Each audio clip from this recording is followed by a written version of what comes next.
A YouTube viewer asked me a question about an India-made paper bamboo kite. A couple of questions, really.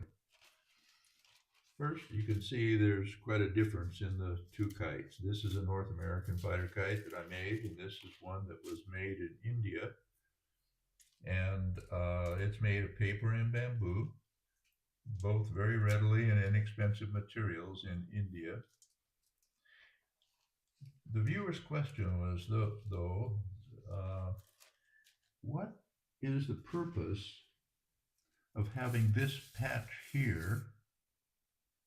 And they also notice that there's a thread that's encased in the hem of the sail all the way around the kite. On kites made in India, this is how they do it. So there's a thread all the way through.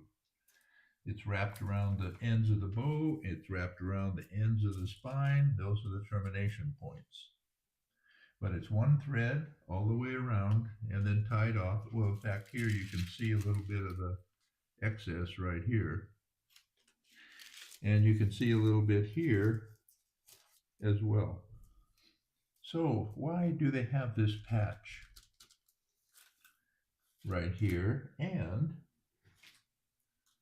why doesn't a North American fighter kite have one?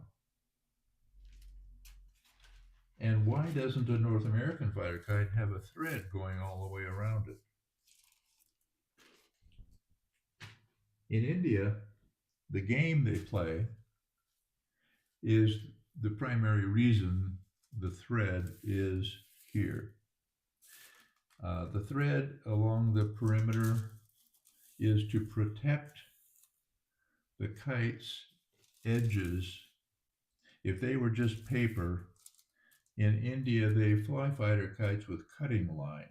Manja it's called. It's cotton flying line coated with a paste mixed with powdered glass. They grind up glass and put it in the paste and apply it to coat the line with it. So their flying line is coated with powdered glass.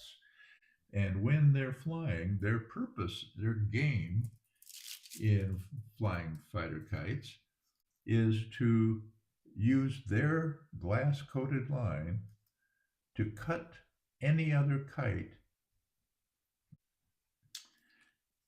to cut any other kite and release it into the wild.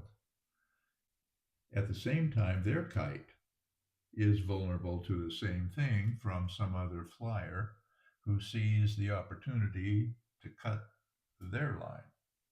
So these kites are made with a really one flight lifespan as their goal. If you're really a good, competent flyer, you might get several flights out of one kite. But most are cut first time out. So the kites are made to be relatively, I guess you'd call disposable. And the reason this patch is here is my opinion, is that because bamboo is relatively heavy compared to carbon fiber, for sure, the bow is quite close to the nose and it is quite heavy. So the kite is very nose heavy.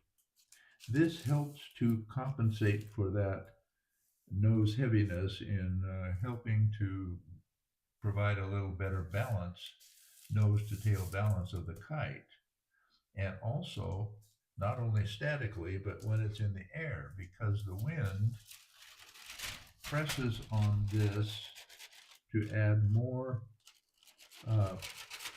wind pressure at the sail's tail, or the kite's tail, which helps to fold over the paper and create a tracking shape that will allow the kite to fly straighter. And so that is the reason they have those. The reason we don't need them in North American fighter kites is because we build the kite differently. Uh, our purpose in flying it isn't to just get it cut out of the sky. We don't use cutting line. We use plain flying line, and we touch the line of the opponent with ours. That's it. It's not cutting or damaging the kite in any way. So we don't need the protection of this uh, thread here. Our edges are less vulnerable because of that. And using battens and other methods, we can create what this does in other ways. And that's why North American fighter kites don't have this.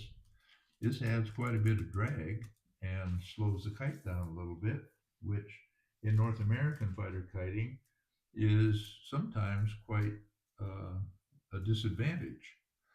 In these kites flying in India, speed is not as important. Positioning of the flying line is what's important. And once you get it positioned, then the speed at which you can retrieve or release the flying line is going to be what will win the point for you or win the battle, and your opponent will lose the kite.